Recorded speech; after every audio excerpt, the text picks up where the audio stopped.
وبإصرار متجدد تتوافد ما زالت المباراة أثارها المنتخب الجزائري كانت في سبتمبر الماضي. هذه فرصة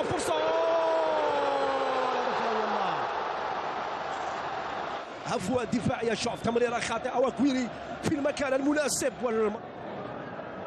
فرصتان للمنتخب الجزائري هنا في اللمسة الأولى، والقائم هو من رد كرة.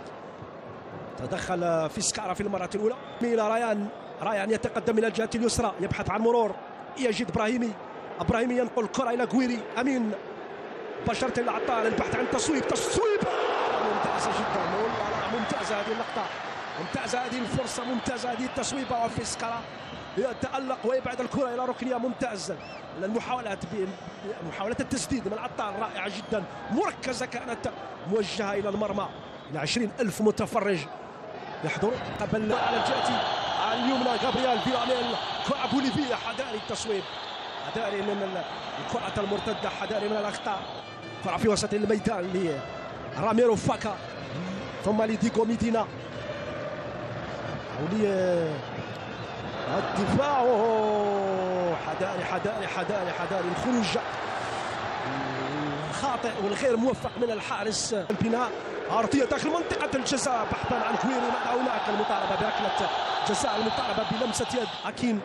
هذه الإعادة، هذه الكرة التي جاءت في القائمة الثانية، هنا كانت المطالبة، أعتقد أن الكرة لم تلمس تماما يعني بشكل للمنتخب الجزائري. هذا مر 33 دقيقة لعبت الركنية بين ريان وبين فارس، بينما بحثا عن من تسديدة من نبيل.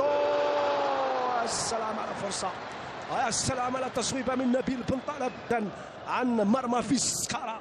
لو كانت في الشباك لكان هدفا جميلا من نبيل بن طالب لمصلحة. شوف المراوغة، شوف الإعادة، هنا كانت المطالبة بركلة جزاء، أعتقد كان فيها احتكاك في المواقع هذه. خطيرة الدفاع يتدخل أكين لويس، دفاع مستميت لحد اللحظة. عطال يوسف أو فارس الشعيبي، عطال هذه فرصة خطيرة، فرصة هدف ضاعت. ممتاز ياسين، يتجاوز 2 الثاني داخل منطقة الجزاء. أمين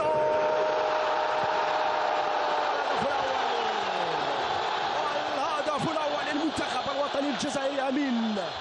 أمين كويري. إذا أول أهداف مع المنتخب الجزائري، والتصفيقات تأتي من بيتكوفيتش، وفرحة جماهيرية هنا على مدرجات ملعب نيلسون مانديلا.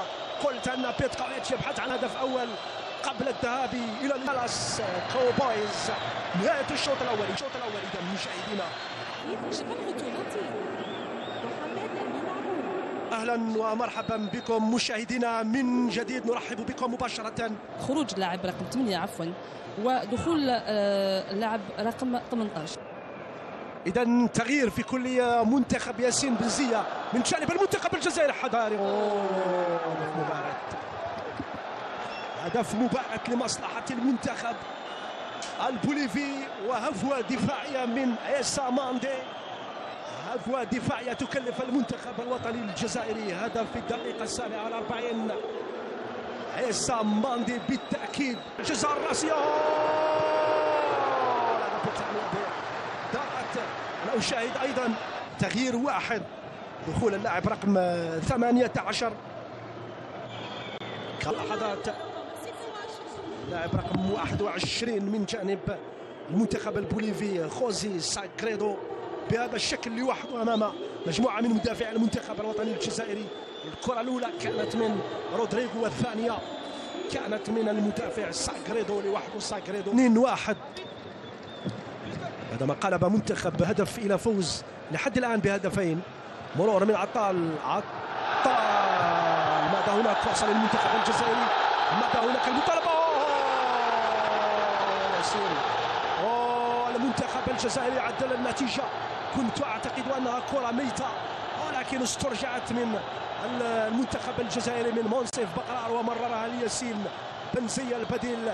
يعدل النتيجة لمصلحة المنتخب الجزائري لحسن حظنا الخضر، عدلوا النتيجة في هذا التوقيت بهذا الشكل. شوف منصف بقرار محمد الامين عموره. طبعا محمد الامين عموره الكره الاولى جاءت من او موسيف بقرار، طبعا هو من كان وراء الكره الماضيه بتمريره حاسمه لياسين بيزيه امام شباك فارغه لوحده ياسين بلمسه ياسين، وقبلها بلمسه منصف بقرار وبتمريره وباسيست يعدل النتيجه المنتخب الوطني الجزائري. ثاني اهداف ياسين بنزيه لاعبو كاراباخ بالتاكيد خطيره جدا، ومنصف بقرار بالقدم اليسرى كادت تزور شباك منتخب بوليفيا للمره الثالثه. في سكارا يتدخل هذه المره، في سكارا يبعد وينقل فرناندو كارلوس فرنانديز ظهير الايسر، كره مرتده عادت المنتخب الجزائري. انس حاج عيسى او حاج موسى الانطلاقه وهجمه مرتده، صعود لاعب المنتخب الجزائري. هذه فرصه خطيره للمنتخب الجزائري، فرصه المطالبه بركله الجزاء. لكن ركله مرمى يقول الحكم عبد العزيز. سلسله الفيفا 2024 قبلها المباراه الثالثه بين اندورا وبوليفيا. المخالفه تاتي، هذه فرصه